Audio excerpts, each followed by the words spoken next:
Donc moi c'est Elsa. Moi c'est Manon. Moi je suis maîtresse de maison au sein de l'unité des coquelicots, qui est une unité ouverte. Moi je suis maîtresse de maison au sein de 2 unités protégées, les mimosas et les oliviers. Donc quand on dit que nous sommes maîtresses de maison, c'est souvent un petit peu flou pour les gens.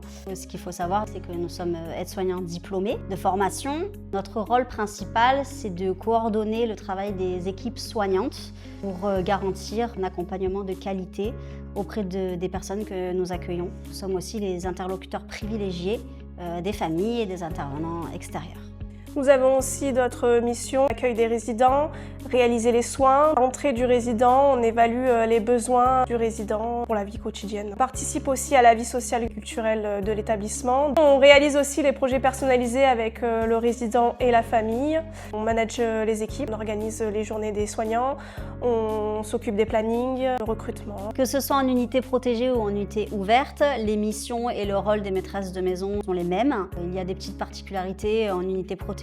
La différence d'une maîtresse de maison en unité protégée, c'est que au quotidien, j'accompagne les soignants et les familles aux troubles du comportement des résidents. Et du coup, je dois aussi mettre en place des interventions non médicamenteuses, ce qu'on appelle des INM. Mon objectif dans le service, c'est apporter de la sécurité et que ça soit un petit peu comme à la maison, que ça soit sécurisant et apaisant.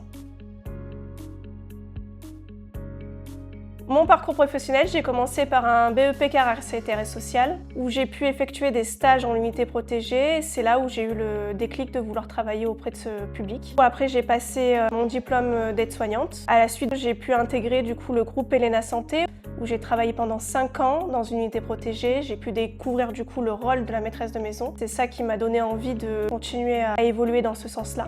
Pendant mon expérience dans cet établissement, j'ai pu être aussi formée en tant qu'ASG pour me former encore plus du coup à ces pathologies et pouvoir encadrer les équipes dans ce sens-là. Donc moi j'ai passé mon diplôme d'état d'aide-soignante en 2007. Durant ma formation, j'ai pu travailler dans différents EHPAD et ce qui m'a permis de découvrir la personne âgée.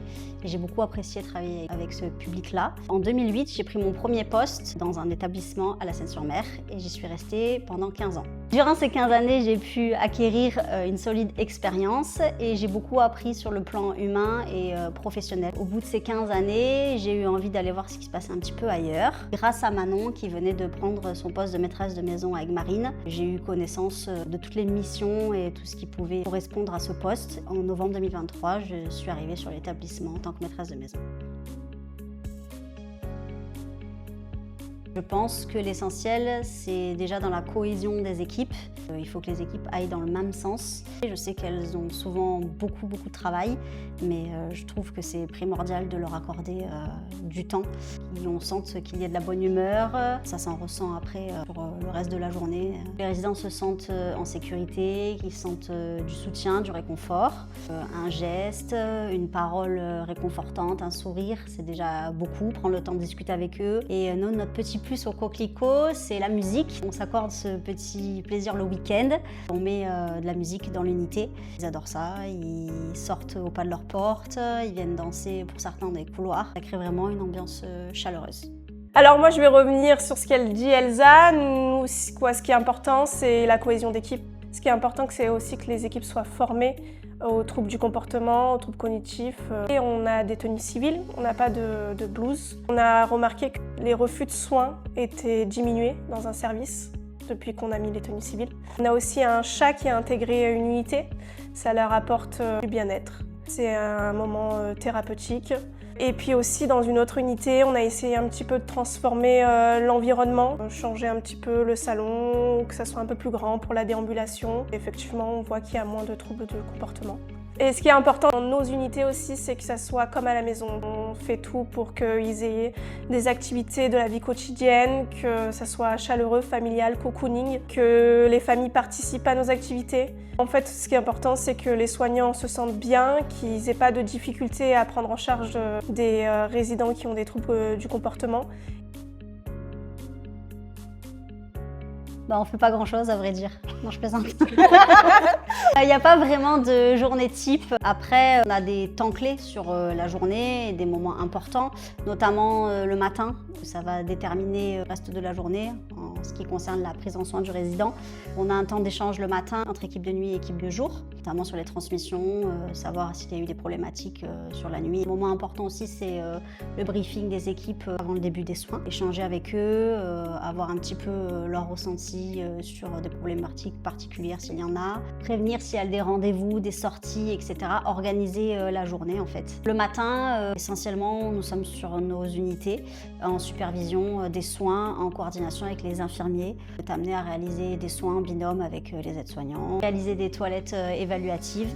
Il y a un autre temps clé sur la journée, le moment des repas. C'est un moment important parce que ça permet de voir un petit peu tous les résidents, de faire le point aussi sur des régimes alimentaires, sur des suivis alimentaires, de voir s'il y a des problématiques au niveau de la prise des repas et de les accompagner. C'est un moment convivial, donc on se doit d'être au restaurant sur ces temps-là. Après-midi, c'est surtout souvent des réunions en équipe, des staffs résidents, des staffs nutrition, des staffs d'animation, des réunions importantes pour l'accompagnement des résidents. On a aussi un temps de transmission à 14h30 avec les infirmiers où on revoit aussi les anciennes transmissions. Alors souvent aussi les après-midi, surtout les week-ends, on est en animation. C'est basé surtout sur la musique. Moi, c'est tout ce qui est cuisine, et ateliers cognitifs, manuels, etc. Et puis aussi, c'est très important, on se rend disponible pour les familles si elles ont besoin de discuter avec nous, de revoir quelque chose, de peaufiner le projet personnalisé. J'entends souvent qu'en EHPAD, les journées sont assez routinières, mais c'est pas vrai. Aucune journée ne se ressemble. Chaque jour a son lot de surprises.